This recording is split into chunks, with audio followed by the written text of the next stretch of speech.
এক নম্বর সূত্র কি? 1 নম্বর সূত্র। 1 নম্বর সূত্র হলো দুনিয়ার তরক্কি এবং উন্নতি হওয়ার সাথে সাথে যদি তোমার আমলের লাইনে উন্নতি তার চেয়ে বেশি না হয়, দুনিয়া যতটা উন্নতি হয়েছে তার থেকে বেশি আমলের নেক আমলের উন্নতি যদি না হয়, তুমি সিরাতুল মুস্তাকিমের উপরে নাই। তুমি দুনিয়ার বদলা আল্লাহর কাছ থেকে নিয়ে নিতেছ। এর অর্থ এটাই। আবার বলতেছি, দুনিয়ায় আল্লাহ যে তরক্কি দিছে, কারো বেতন বাড়ছে, আগে ছিল 12,000, এখন হচ্ছে 22,000, এখন সাথী 22,000 হওয়ার পরেতে খানকায় সাথী নাই। আগে যখন 12,000 ছিল, খানকায় 40 জন 45 জন লোক হইত। এখন যখন 22,000 হয়েছে, খানকায় লোক নাই। তো তরক্কি দুনিয়ার লাইনে হয়েছে বটে, কিন্তু তার তুলনায় আখিরাতের লাইনে তরক্কি হয় নাই, তার চেয়ে বেশি হয় নাই। তো সিরাতুল মুস্তাকিমের লাইনে এখনো উঠতে পারো না। এবং যদি এইটাই থাকে, তার অর্থ হলো যে তুমি আল্লাহর কাছ থেকে বদলা নিয়ে নিতেছো। কিনে নিতেছো, বদলা নিয়ে নিতেছো। আল্লাহ পাক নিয়ামত দেওয়ার সাথে সাথে বান্দার ওটা শুকরিয়া আদায় করতে হবে। আপনি খালি মুখে মুখে আল্লাহ শুকরিয়া করবেন, এটা আল্লাহ চান না। আল্লাহ চান যে আপনার শুকরিয়া, দুনিয়ার যে আপনি শুকরিয়া আদায় করতেছেন, এই শুকরিয়াটা আমলি শুকরিয়া হইতে হবে। কী হইতে হবে? আমল বাড়ায় দিতে হবে। কিয়ামতের ময়দানে আল্লাহ যদি আল্লাহর যে জিজ্ঞেস করবেন যে আল্লাহ আমি এত আমল করছি, তা কই? তোমার জমি কিনে দিছি না, তোমার বেতন বাড়াই দিছি না, আল্লাহ করতে হবে।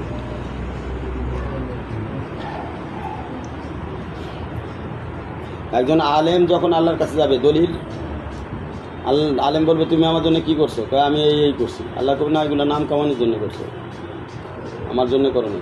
এখান থেকে সূত্র বার হয়। এখান থেকে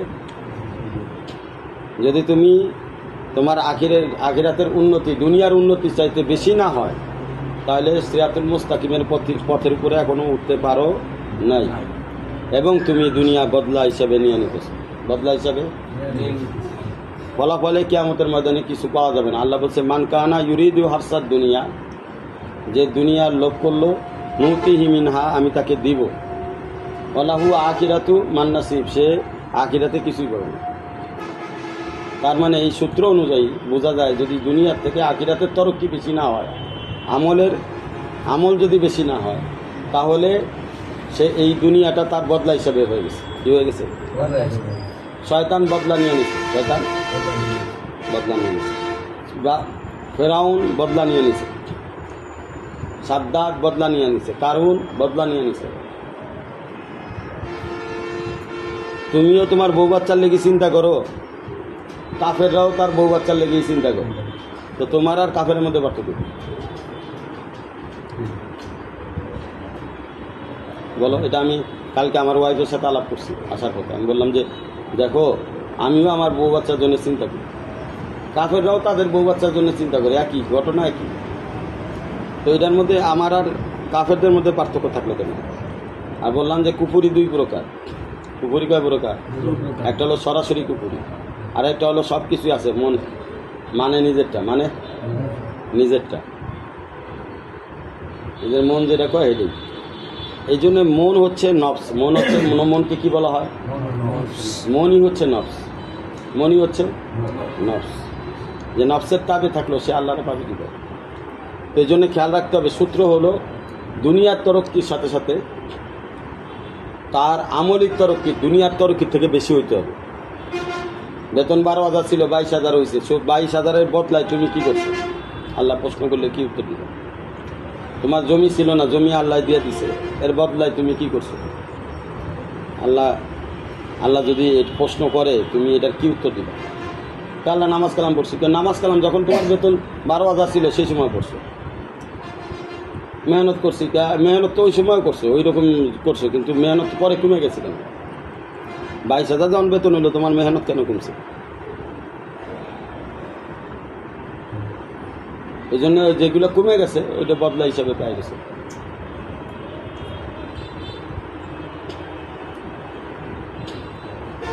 এক নম্বর সূত্র। 2 নম্বর সূত্র, দুনিয়ার জান্নাত কি? দুনিয়ার জান্নাত হচ্ছে নেকামল। দুনিয়ার জান্নাত কি? নেকামল। যে বান্দা সব সময় নেকামলের মধ্যে ডুবে আছে সে দুনিয়াতে জান্নাতের মধ্যে আছে। যে নেকামল থেকে সরে গেল, তো দুনিয়ার লাইনে দুনিয়ার জান্নাত থেকে সরে গেল, দুনিয়ার জান্নাত থেকে সে আখিরাতে জান্নাত পাবে কিভাবে?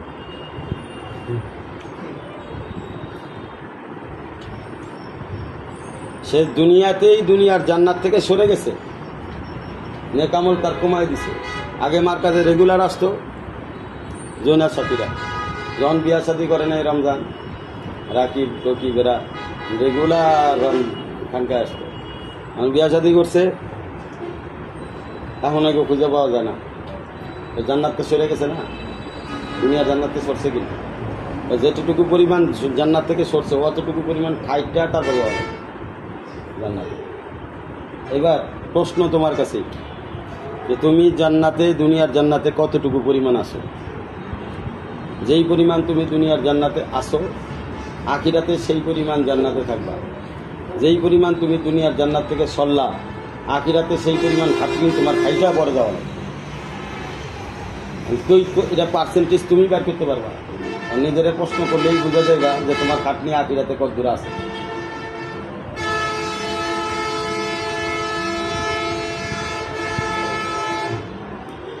ইখলাসের সাথে আমল করলে বড় 3 নম্বর সূত্র, বড় বড় বিপদ আপদ দূর হয়ে যায়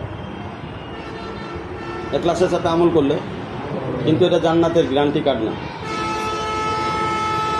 জান্নাতের গ্যারান্টি কার্ড হলো তুমি জান্নাতের মধ্যে দুনিয়ার লাইনে জান্নাতে কতক্ষণ ছিলা, এটা হলো গ্যারান্টি কার্ড। তুমি জান্নাতি কি জাহান্নামী এটা তোমার উপরেই এই সূত্র খাটাইলেই বুঝতে পারবা যে তুমি জান্নাতে দুনিয়ার জান্নাতে কতক্ষণ সময় ছিলা, কতক্ষণ সময় তুমি দুনিয়ার জান্নাত থেকে দূরে থাকলা।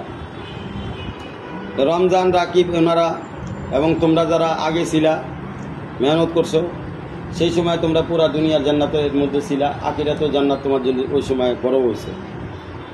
এখন তোমরা যারা যখন আজকে তোমাদের দুনিয়ার তরক্কি হয়েছে, উন্নতি হয়েছে, এখন উন্নতি হইলে তোমরা দুনিয়ার জান্নাতের কাছ থেকে সরে গেছো। তো তুমি আসলে দুনিয়ার জান্নাত থেকে সরছো না আখিরাতের জান্নাত থেকে সরছো? আখিরাতের জান্নাত থেকে সরছো। কারণ দুনিয়ার জান্নাত হচ্ছে নেকামল। এই নেকামলের মধ্যে যত থাকবা, যত ডুবা থাকবা, সেই ডুবন্ত অনুযায়ী তোমার আখিরাতের জান্নাত নির্ধারিত হচ্ছে। সরাসরি জান্নাতে চাইতে চাইবে দুনিয়ার নেকামলের এই জান্নাতের মধ্যে সব সময় থাকা লাগবে, তাহলেই তুমি মৃত্যুর সাথে সাথে সরাসরি জান্নাতে যেতে পারবে। কারণ ডুবে আছো সব সময়, মৃত্যুর পরে তো তোমার হিসাব কিতাব কি আর নেবে। তুমি দুনিয়াতে দুনিয়ার নেকামলের জান্নাতে সবসময় ডুবে আছি, আখিরাতে তোমার কোনো হিসাব কিতাব নাই। আর যদি তুমি দুনিয়ার নেকামলের জান্নাতে দেরি করো, দূরে থাকো, আসতে দেরি করো, মেহনত করতে দেরি করো, বাহানা বানাও, তো আল্লাহও ঠিক একই কাম করবে, বাহানা বানায় তোমার হিসাব কিতাব নিয়ে তোমারও দেরি করাবে এবং ঘুরে আসতে হবে। সরাসরি যাওয়াটা মুশকিল হয়ে যাবে।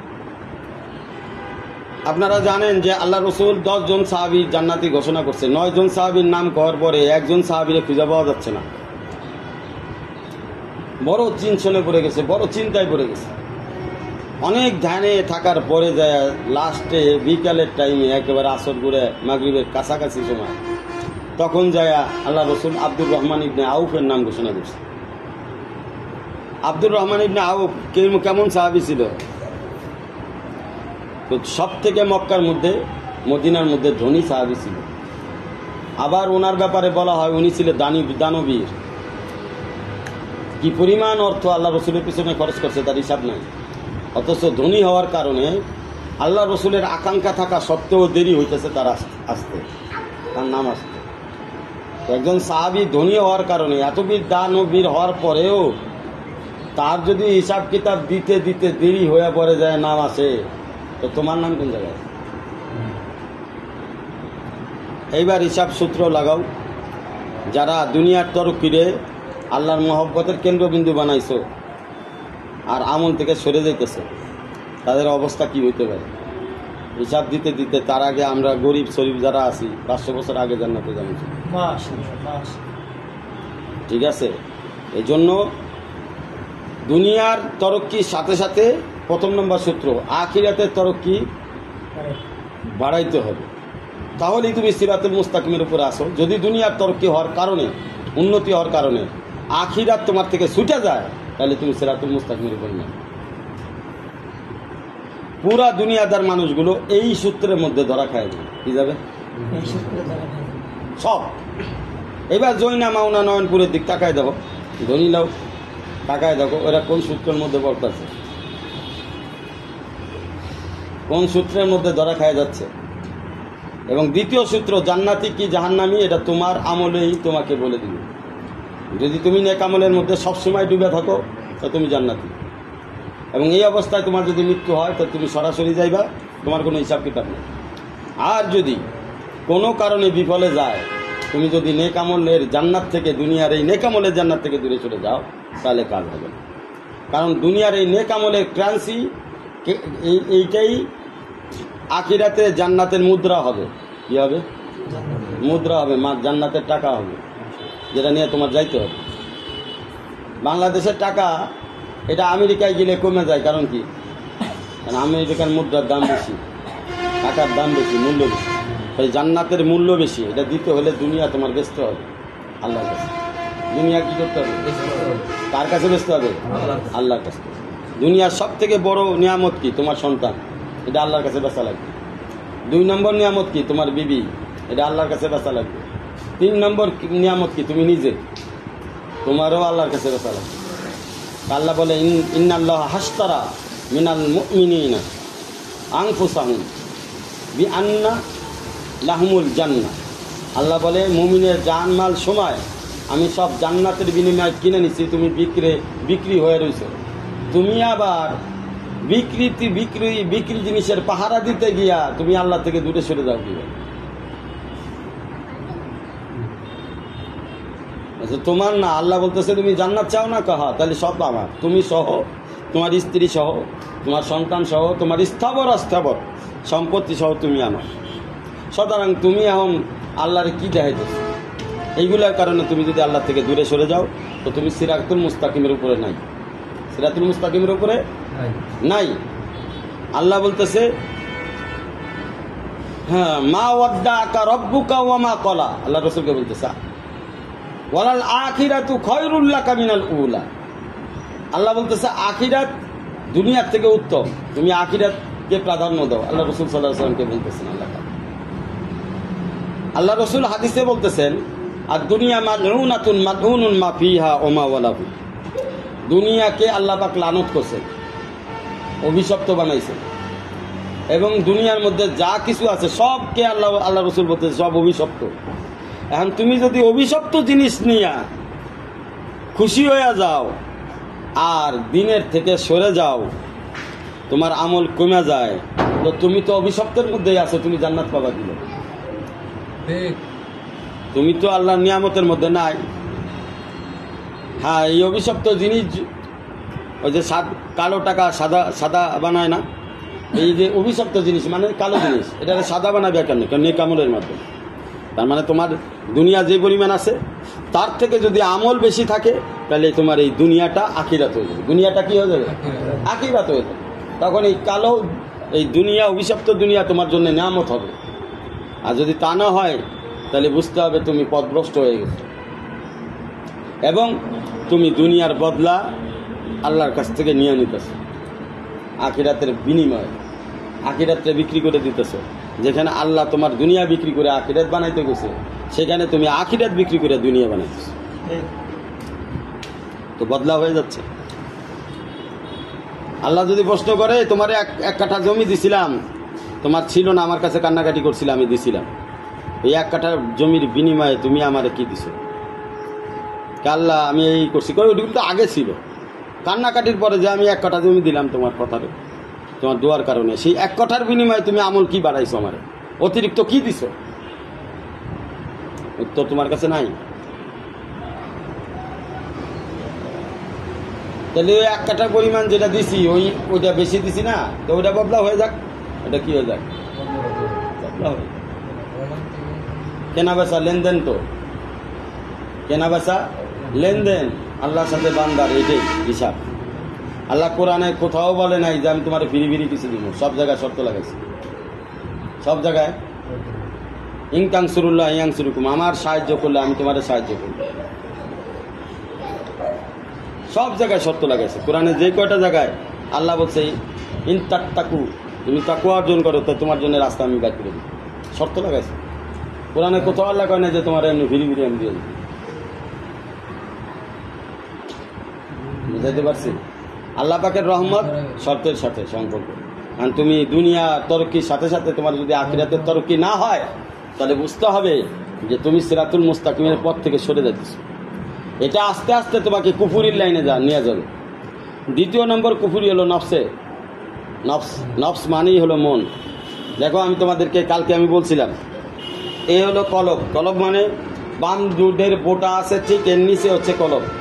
ডান বুটের বোটার নিচে হচ্ছে রূপ, ঠিক মাঝখানে সিনার মাঝখানে যে খোরল, যে গর্তের জায়গাটা, এটা হচ্ছে শির। এখন এই শির আর এই কলবের মাঝখানে একটা জায়গা আছে, ঠিক এই জায়গাটা, এটা হচ্ছে মন। এটা কি?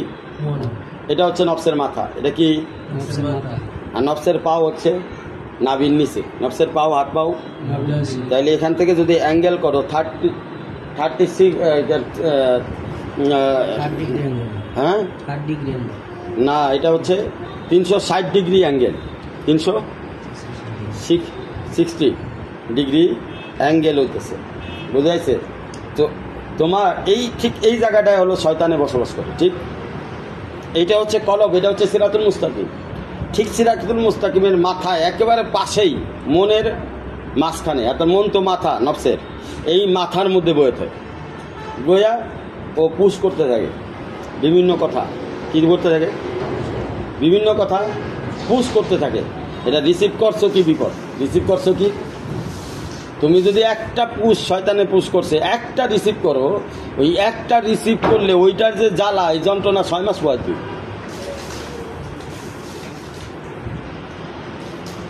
এই জন্য মনের কথা শোনাই যাবে না। মনের কথা যদি শুনো তো বুঝতে হবে এটা ভালো কইতেছে না মন্দ কইতেছে। মন কোনো সময় ভালো কথা কয়ই না, 100টার মধ্যে 99টা কথাই কয় গেল উল্টাপাল্টা কথা। এখন এটার জন্য তোমার কি লাগবে? তোমার আল্লাহর সাথে সম্পর্ক লাগবে, আল্লাহওয়ালাদের সোহবত লাগবে, এলেমের দক্ষতা লাগবে, এলমের জাহিরি বাতিনি জ্ঞান তোমার লাগবে। এটা অবস্থান করে সিরে। এটা কি? এলেম কোথায় অবস্থান করে? সিরে। আর অবস্থান করে আকফাতে। আল্লাহ বলতেছে ইয়ালামু সিররা ওয়া আকফা, আমি তোমার সির সম্পর্ক জানি, ওখানে কি পরিমাণ তুমি এলেম তোমার আছে, তোমার আকফাতে, তোমার জ্ঞানের মণিকোঠায় কি পরিমাণ জ্ঞান আছে আমি জানি। এটা রিফাইন করে। এই জন্য শয়তান এখান থেকে আক্রমণ করে। তো আক্রমণ থেকে বাঁচার জন্য আমরা কি করি? জিকির করি। জিকিরটা টানি কোথা থেকে? নফসের থেকে। লা ইলাহা, ঠিক এনতে গুড়ায় ইল্লাল্লাহ। এখানে যখন ইল্লাল্লাহ বলি তখন এই কলব সম্প্রসারিত হয়। কি হয়? কলবের মধ্যে এক প্রকার ভূমিকম্প তৈরি হয়। কলবের মধ্যে এক প্রকার ভূমিকম্প তৈরি হয়। এই ভূমিকম্প যখন তৈরি হয়, এই কলব সম্প্রসারিত হয়। কলব সম্প্রসারিত হয়। আর যখন কলব সম্প্রসারিত হয় তখন নফস অর্থাৎ মনের মধ্যে শয়তান ওই জায়গায় আর টিকতে পারে না। তো এখানে নূর, জিকিরের মাধ্যমে এখানে নূরকে গ্যাদারিং করতে হয়, নূরকে জমা করতে হয়। তবে মনে রাখতে হবে কলবের এই নূর কিন্তু অনেক বারিক এবং অনেক চিকুন। যেমন পেট্রোল, ডিজেল, অকটেন কিন্তু অত্যন্ত পাতলা, মুখটি খুললেই উড়ে চলে যায়। তার থেকেও পাতলা হচ্ছে নূর। এটা চোখে দেখা যায় না, কোনো মাইক্রোস্কোপ যন্ত্রের মধ্যে এটা আবিষ্কার করা যায় না। সামান্য একটু গুণা করলে এটা উড়ে যায়। মানে 5টা মুটকি বন্ধ রাখতে হবে। 2 চোখ 1 মুটকি, 2 কান 2য় মুটকি, মুখ 3য় মুটকি, লজ্জাস্থান 4র্থ মুটকি, হাত এবং পাও 5ম মুটকি। এই মুটকিগুলো টাইটভাবে বন্ধ রাখতে হবে যাতে নূর এখান থেকে বের হয়ে না যায়। যদি নূর বের হয়ে গেছে তো শয়তানের প্রত্যেকটা কথা ও রিসিভ করবে মন থেকে। কি করবে? মন থেকে ওখানে মারবে আর রিসিভ করবে। আর রিসিভ করবে কি বিপদে করবে? রিসিভ করবে কি বিপদে পড়বে। এখন এইটাই আইডেন্টিফাই করতে পারেন আসলে মন কোন জায়গায়। এই জন্য আমি বলে দিলাম মন কিন্তু কলব না। অনেকে মন রে কলব মনে কইরা ধোকার মধ্যে পড়ে যায়। মন হচ্ছে শির আর কলবের মাঝখানের স্থান। ওই যে অনেকে বলে না মন ভালো না, তার মানে ওর ব্যথাটা কোন জায়গায় লাগে? ঠিক এই জায়গায় লাগে। খেয়াল করো, ওর ব্যথা কোন জায়গায় লাগে? এই জায়গায় লাগে। আর এই জায়গায় বসবাস করে শয়তান। তো ব্যথা লাগতেছে কার? শয়তানের। তুমি ভাবতেছো তোমার মন ভালো না, তোমার ব্যথা লাগতেছে, আসলে ব্যথা লাগতেছে কার? শয়তানের। তোমার তো খুশি হওয়া দরকার। শয়তান এই জায়গায় বসে বসে কুফুরি শিখায়। কি শিখায়? আরে তুই তোর বউ বাচ্চা না পারলে, চাকরি না করলে তুই না খেয়ে মরবি। অথচ এটা শরিয়াতের সাথে পরিপূর্ণ কন্ট্রাডিকশন, বিরোধী একটা সূত্র শয়তান যেটা শিখায়। কারণ বউ বাচ্চারে পালনেওয়ালা কে? আল্লাহ। আল্লাহ। শয়তান কইতেছে যে তুই না পারলে বউ বাচ্চা মারা যাবে। তাহলে শয়তান কি শিখাইলো? কুফুরি শিখাইল। শয়তান কি শিখাইলো? একজনের বিয়ে হয় না, সে তারে শয়তান শিখাইতেছে তুই পড়াশোনা না করলে তোর বিয়ে হবে না, তুই পড়াশোনা না করলে বিয়ে হবে না। আচ্ছা, আল্লাহ বলছে কোরআনের মধ্যে খালাকনাকুম আজওয়াজা, আমি জোড়া জোড়া পয়দা করছি। তুমি পড়াশোনা কইরা যদি দিল্লির লাটসাবো হয়ে যাও, ওই বাড়ির পাশে কাইল্লা সেরি ওইটাই তোমার আল্লাহ রাখছে, বিয়া ওইটাই করা লাগবো। ওইটাই করা লাগবো। আল্লাহ কইছে জুড়ি বানায় রাখছি। আর শয়তানে কি শিখাইতেছে? তুই লাটসাপ না হইলে সুন্দরী বউ পাবি না। তো আসলে তো ওর কপালে সুন্দরী বউ নাই, লাগছে কাইল্লা সেরি রাখছে, আল্লাহ রাখছে। তো শয়তানে কি শিখাইতেছে? কুফুরি শিখাইতেছে। মনের ভিতরে সব সময় যে অসহসাগুলো হয় প্রত্যেকটাই কুফুরি। এবং নফস নফস নফস সব সময় অনেকগুলো রবের দাসত্ব করায়। কি? বউরে কোনো সময় রব বানায় দেয়, কোনো সময় চাকরিরে রব বানায় দেয়, কোনো সময় দুনিয়ার লোভ লালসাকে রব বানায় দেয়, কোনো সময় সন্তানদেরকে রব বানায় দেয়, কোনো সময় দুনিয়ার বাড়ি গাড়ি জমি জাতি টাকা পয়সা অর্থ সম্পর্কে রব বানায় তোমাকে জায়গার থেকে সরায় দেয়। তুমি এই জায়গার থেকে মতিঝিল যাইবা, মতিঝিলের পথ এর মধ্যে তুমি গাড়িতে উঠছো, হঠাৎ করে গাড়ি অ্যাক্সিডেন্ট হয়েছে, তোমার 3টার মধ্যে যাইতে হবে। তুমি জানো 3টার মধ্যে গেলে তোমার প্রমোশন হবে, এর বাইরে গেলে প্রমোশন হবে না। সুতরাং এখন তোমার খেয়াল করতে হবে যে চাকা কতক্ষণে ঠিক হবে। ভাই কতক্ষণ লাগবে? 10 মিনিট। 10 মিনিট পরে জিজ্ঞেস করি কতক্ষণ লাগবে? আর 5 মিনিট। ভাই 5 মিনিট তো গেছে। ভাই ঝামেলা হয়ে গেছে, আর আধা ঘন্টা লাগবে। আধা ঘন্টা পরে বাইক পার্স পাওয়া যাইতেছে না, 2-3 ঘন্টা লাগবে। তাই তো তুমি ওই যদি ওই গাড়ি ঠিক করার জন্য ওখানে বসে থাকো, তাহলে 3টার সময় ওই জায়গায় তোমার তো ব্রেক ফেল হয়ে যাবে, তুমি তো জায়গা মতো পৌঁছাইতে পারবে না। আরেকজন হলাম আমি, গাড়ি ওই একই গাড়িতে আমি বসাছিলাম। আমি যখন জিজ্ঞেস করছি, আগে ভালো করে পর্যবেক্ষণ করছি, আশেপাশে বুঝা দেখছি যে না, এটা 3-4 ঘন্টার আগে ঠিক হবে না। সুতরাং আমি কি করছি, টাকার দিকে আর পরোয়া করি নাই। ওর কাছে টাকাও চাই নাই। ভাই টাকা তুই রাখ, তুই তো টাকা দিবি না, গাড়ি ঠিক করে আবার আমার নিবি, ততক্ষণে আমার ট্রেন ছুটে যাইবে, আমার মূল উদ্দেশ্য ব্যাহত হয়ে যাবে। টাকা তুই রাখ, আমি নতুন গাড়িতে আরেক গাড়িতে যায় টাকা দিয়ে উইটা আমি যেভাবে জায়গা পৌঁছাবো। আমি পৌঁছাই গেছি। পৌঁছায় যাওয়ার পরে দোস্তরে কই, দোস্ত কি কয়? আমি তো আগের মতো হয়েছে, তোর আর আজকে পাস করা লাগবে। কিছু বান্দা কবরে যাবে, কবরে যায় একটা উদাহরণ খালি এটা বোঝার জন্যে, আসলে অনেক কিছু বোঝানোর জন্যে জাস্ট খালি একটা কৌতুকের মতো একটা ঘটনা তোমাদেরকে বুঝাইতেছি। বন্ধু দোস্ত কই আছো? আমি জান্নাতে আছি। তুই কোন জায়গায়? আমি ওয়েটিং রুমে কবরের মধ্যে। এখন আমার একটা হিসাব কিতাব রয়েছে। কয় বছরের হিসাব কিতাব? আমার 50 বছরের হিসাব কিতাব। কয় বছর আয়াত পেয়েছি? 60 বছর। 10 বছর ঠিকঠাক ছিল, সব মিলায় 10 বছর কাউন্ট করছে, বাকি 50 বছর কাউন্টের বাইরে। এখন এইগুলা কয় মাস গেছে হিসাব কিতাব করতে করছে? আবার 6 মাসের তো গেছে। তো মানুষের হায়াতে জিন্দিগিটা হলো এরকম যে মানুষের হায়াতে জিন্দিগিটা হলো তোমাকে একটা আল্লাহ নির্দিষ্ট গোল দিছে যে এর মধ্যে তোমাকে আমার পর্যন্ত পৌঁছতে হবে। যদি তুমি আমার পর্যন্ত পৌঁছায় যেতে পারো তাহলে আমি তোমাকে রিসিভ করব।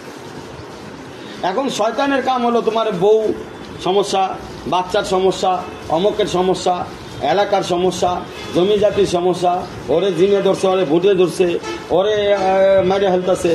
ভাই আল্লাহর উপরে কারো ভরসা নেই। কি নাই? আল্লাহর উপরে কারো ভরসা নাই। সব মানুষের অন্তর কার কাছে? দিল কার কাছে? আল্লাহর কাছে। আল্লাহ চাইলে ফিরাই দিতে পারে।